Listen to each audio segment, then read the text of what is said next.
Halo semuanya, pada video kali ini saya akan melakukan analisis uji korelasi Pearson menggunakan program Minitab.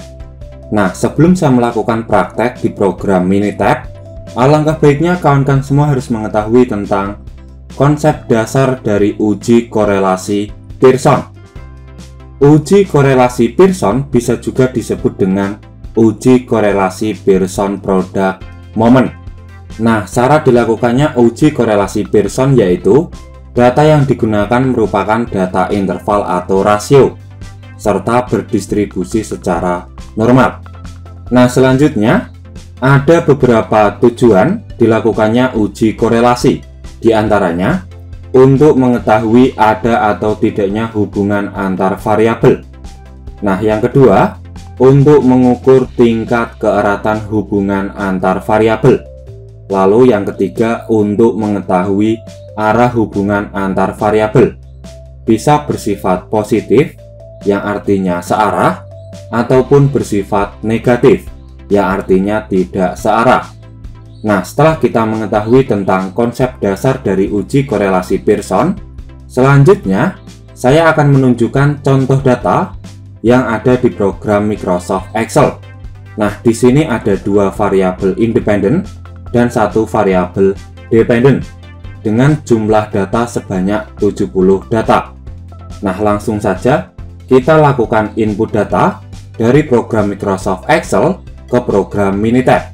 Nah, caranya kita bisa melakukan copy lalu kita paste di program Minitab. Paste. Nah, seperti ini ya kawan-kawan semua. Nah, di sini saya menggunakan Minitab versi 21. Nah, untuk tahapan analisis yang pertama, saya akan melakukan uji normalitas data. Caranya, kita bisa pilih Start, lalu pilih Basic Statistik. Selanjutnya, pilih Normality Test. Nah, di sini muncul kotak dialog ya, kawan-kawan semua. Kita pindahkan variabel yang pertama, yaitu variabel X1 ke kolom variabel. Nah, setelah dipilih variabel X1, kita bisa pilih Select. Selanjutnya, di bagian Test of Normality, kita bisa pilih metode Kolmogorov-Smirnov, lalu pilih OK. Nah, di sini sudah muncul hasil output uji normalitas untuk variabel X1 menggunakan metode Kolmogorov-Smirnov. Nah, sebelum kita melakukan interpretasi pada output uji normalitas, alangkah baiknya kita harus mengetahui tentang kriteria pengujian dalam uji normalitas. Jika nilai p-value kurang dari 0,05, maka berkesimpulan data tidak berdistribusi secara normal. Dan jika nilai p-value lebih dari 0,05, maka berkesimpulan data berdistribusi secara normal. Nah, bisa dilihat pada variabel X1 memiliki nilai p-value sebesar 0,084. Nilai ini lebih besar dari 0,05, yang artinya variabel X1 memiliki distribusi data yang normal. Nah, selanjutnya untuk variabel X2 dan variabel Y, caranya sama ya. Kita bisa pilih Start, selanjutnya pilih Basic Statistik, lalu pilih Normality Test. Nah, ini kita hapus untuk variabel X1. Selanjutnya kita masukkan variabel X2. Nah, seperti ini. Lalu pilih OK. Saya perbesar dulu ya. Nah, bisa dilihat nilai p-value pada variabel X2 sebesar 0,132. Nilai ini jelas lebih besar dari 0,05, yang artinya variabel X2 memiliki distribusi data yang normal. Lalu untuk variabel dependen atau variabel Y, kita bisa pilih Start, selanjutnya pilih Basic Statistik, lalu pilih Normality Test. Nah, ini hapus saja. Lalu kita masukkan variabel Y ke kolom variabel. Selanjutnya pilih OK. Nah, di sini sudah muncul hasil output uji normalitas untuk variabel Y, di mana nilai p-value sebesar 0,150.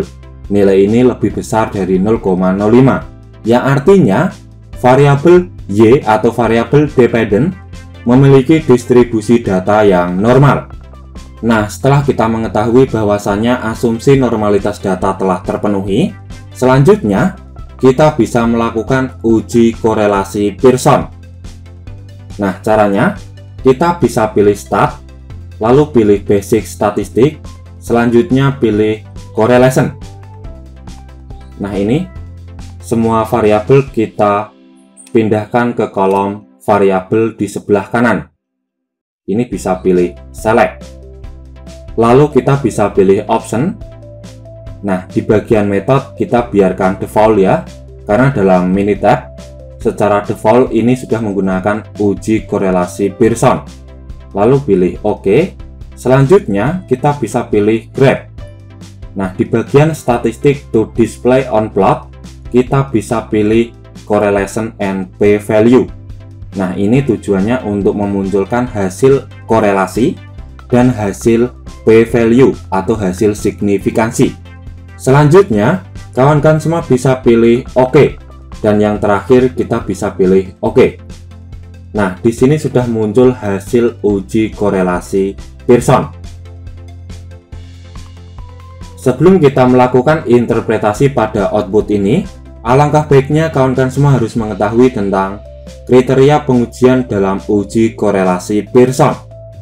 Jika nilai p-value kurang dari 0,05, maka berkesimpulan ada hubungan secara signifikan. Dan jika nilai p-value lebih dari 0,05, maka berkesimpulan tidak ada hubungan secara signifikan. Nah, setelah kita mengetahui tentang kriteria pengujian dalam uji korelasi Pearson, selanjutnya saya akan menunjukkan hasil output uji korelasi Pearson. Nah, yang ini ya. Lalu ada analisis output uji korelasi Pearson. Nah, untuk analisis output yang pertama, variabel X1 memiliki nilai p-value sebesar 0,000. Nah, angka yang ini ya. Nilai ini jelas lebih kecil dari 0,05. Maka berkesimpulan variabel X1 memiliki hubungan yang signifikan terhadap variabel dependent atau variabel Y. Nah, nilai korelasi yang diperoleh bernilai positif, yaitu sebesar 0,744. Maka bisa diartikan bahwa arah hubungan kedua variabel yaitu searah. Atau jika variabel X1 meningkat, maka variabel Y juga ikut meningkat dengan tingkat keeratan hubungan yang kuat.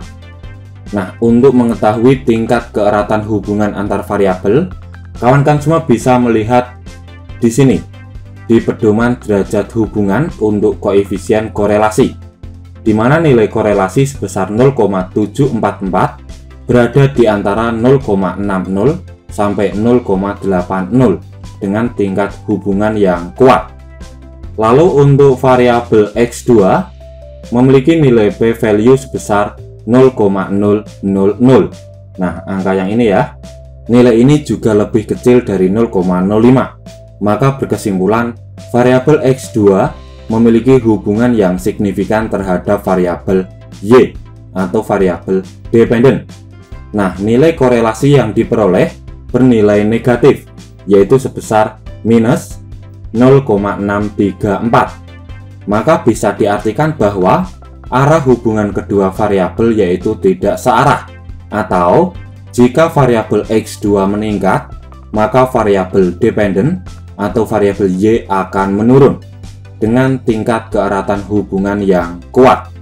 Nah, nilai korelasi sebesar minus 0,634 berada di antara 0,60 sampai 0,80 dengan tingkat hubungan yang kuat. Nah, mungkin sampai di sini kawan-kawan semua muncul sebuah pertanyaan. Lalu gimana Kak jika asumsi normalitas data tidak terpenuhi? Dengan kata lain, data yang digunakan tidak normal. Apabila kawan-kawan semua menggunakan data interval atau rasio dan mendapatkan hasil data tidak berdistribusi secara normal, maka bisa menggunakan uji korelasi Spearman.